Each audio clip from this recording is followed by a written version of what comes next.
आज रविवार 23 अप्रैल 2023 और समय सुबह 8:49 में मैं आपको एक मानवता के नाते पुकार रहा हूं। मैंने यूट्यूब चैनल पर देखा स्वर्गीय सियाराम महतो का जो स्वर्ग नर्क किसने देखा है, तो मैं जो कुछ देख रहा हूँ वह मैं बता रहा हूँ। स्वर्ग नर्क सुंदर परिवार, सज्जन परिवार, जिसके परिवार में शांति हो, सुखद हो, कलह हो नहीं हो, कलह मुक्त हो, उनका परिवार स्वर्ग होता है।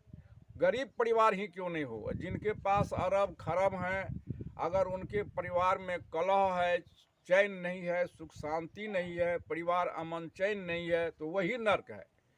मैं प्रमाणित कर देता हूँ, स्वर्ग नरक धरती आकाश से अलग कहीं नहीं है। मनुष्य के हृदय में, घर परिवार में और मनुष्य को अपने आप में भी स्वर्ग हैं। जो मनुष्य संसार से सारे आशा वासा तृष्णा इत्यादि को त्याग करके अपने स्वरूप स्थिति को अनुभव कर गया, मैं कौन हूँ, मैं तो सिद्ध हो जाएगा कि मैं जो है शरीर संसार नहीं हूँ। संसार मात्र जीवन जीने का साधन है, शरीर आत्मज्ञान कर लेने का साधन है। आत्मा क्या है? जिस परमात्मा ईश्वर गॉड को हम खोज रहे हैं, सर्वेश्वर को, उसी सर्वेश्वर सांस का सत्ता है, यह चेतन आत्मा है। यही सारे वेद पुराण कुरान, इसको नहीं जब तक जानता है लोग, तब तक नर्क सड़क में भटक रहा है। जिस दिन इसको बोध हो जाएगा, यही दुर्भाग्य है, किसी ने सड़क को नहीं मानता, किसी ने नरक को। तो अपने से अलग स्वर्ग नरक नहीं है। किसी ने ईश्वर को नहीं मानता है, किसी ने आत्मा को नहीं मानता। तो मैं इस विषय पर प्रमाणित करता हूँ, इसका हम सब अनुसंधान करें, समाज के सभी वर्ग के लोगों, प्रबुद्ध बुद्धिजीवियों विद्वानों संशोधन करें, सारा सार का निर्णय करें। ईश्वर प्राकृतिक ही है, प्रकृति का सर्वेश्वर सांस ही ईश्वर है, जो कण कण और घट घट में अनवर्त क्रिया करती है। सांस का ही सत्ता ही चेतन है। ये चेतन प्रकृति को जानता है। जैसे चिराग में तेल है या तेल में अग्नि है, कुछ नहीं बिगाड़ता है। सलाह काठी काठी में अग्नि कुछ नहीं बिगाड़ता। जब काठी निकाल के घसते हैं, चिंगारी निकलता है, चिराग से संधि कर देते हैं तो प्रज्वलित लो होने लगता है। वैसे लोगों को कहता है दीप शिखा, लेकिन दीप शिखा नहीं, प्रज्वलित है, दीप शिखा है। प्रज्वलित प्रकाश शीशा फोड़ के निकलता है, जैसे फूल का पराग फूल को निकलता है। तो अब लो जलाएगा तेल को कि तेल जलाएगा लो को, तो कहना होगा आपको। अगर कहते हैं तेल जलाएगा लो को, तो मैं प्रमाणित करूंगा नहीं, तेल है तब लो हो रहा। अब लो जलाता है तेल को। तो उसी प्रकार सर्वेश्वर सांस का ही, प्रकृति का ही आकर्षण शक्ति सांस है, सांस का ही सत्ता ही चेतन है। चेतन जानता है सर्वेश्वर को, ईश्वर को। सांस से अलग हम जी नहीं सकते हैं।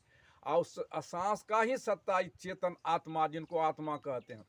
इसका आत्मा ज्ञान के बिना, मैं लिखा हूँ, आत्मज्ञान बिना गति मुक्ति नहीं, सुनो सकल दे कान, जो चाहे कल्याण, जो चाहो कल्याण को करो शीघ्र आत्मज्ञान। तो ये आत्मा ही जैन के अंदर में था, बुद्ध के अंदर में था, ईसा मूसा हजरत सब के अंदर, तब कहा बुद्ध के अंदर में, लेकिन अभी कहने के लिए नहीं आएगा। तो कुछ आदमी आत्मा को नहीं, मैं चुनौती कर देता हूँ, यह एकमात्र सत्ता है। आत्मा कहीं जाती आती नहीं है।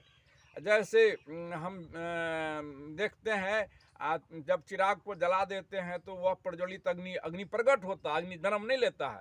और लौ को बुझा देंगे तो फिर लौ कहीं नहीं मिलेगा। हम जो देखते हैं, मशीन तो मात्र शरीर साधन है। इसमें एयर किरणल द्वारा, हवा नोजल द्वारा तेल जाता है, कंप्रेशन के द्वारा मशीन। पार्ट बिगड़ गया, न मशीन कहीं गया, न तेल कहीं गया। अब इसके बाद हम चले, मछली के मुंह में पानी, पेट में पानी, अगल में बगल में पानी। मछली का सांस रुक गया, ना कहीं मछली गया, कहीं न पानी गया। हम पानी का, हम बुदबुदा को ले, पानी ही परिवर्तन वास बादल बनता है। और जब उधर से बूंद बरसती है, जल जमा होता है, बूंद बरसता, ठोकर लगता है, फोका बन जाता है। नीचा जल जमा, ऊपर पानी का पर्वत, अंदर में भी हवा, बाहर में भी, चलते चलते फोका फूट गया, न हवा कहीं गया, न पानी कहीं गया। यही आत्मा को, यही तो है कि यह सारे आत्मा ही सारे चीज़ का वेद पुराण कुरान का रचिता है। तो यह भी नहीं, जो नहीं मानता है वो भी ईश्वर आत्मा को जो नहीं मानता है नास्तिक है। जो मान लिया जाना नहीं, वो भी नास्तिक है। जो अपने को अनुभव नहीं किया, ईश्वर को जो मान गया जाना नहीं, वो भी नास्तिक है। मान लिया जाना, वो भी नास्तिक है। ईश्वर को जो अपने से परे घोर नास्तिक है। ईश्वर को जो अपने अनुभव कर लिया, वही आस्तिक है। वही तो मैं देखा हूँ, जो पेरियार स्वामी रामा नायकर जी लिखा है, ईश्वर को मानने वाला यही तो कहानी। इसलिए तो मैं कहता हूँ, अनुसंधान करे, संशोधन करे, ईश्वर है कि नहीं। उनके बिना, वास्तविक सांस के बिना पत्ता नहीं हिलता है, और उससे बिना हम एक भी बात नहीं कर सकते हैं। अगर करते हैं तो मेरा चुनौती है, करके तो प्रकृति की ईश्वर गॉड है। तो इसका अनुसंधान करे, संशोधन करे, जन अदालत में फैसला करे, काज का रूप दे, तब समाज में शांति की स्थापना होगी। नहीं तो यह है या नहीं, या सड़क नरक सड़क भटकते रहेंगे, हमारा कल्याण नहीं होगा। इसलिए मैं कहता हूँ, कल्याण का खजाना लाया हूँ, यहीं से कल्याण होगा। इन्हीं वाणी के साथ अपने विराम लेता हूँ।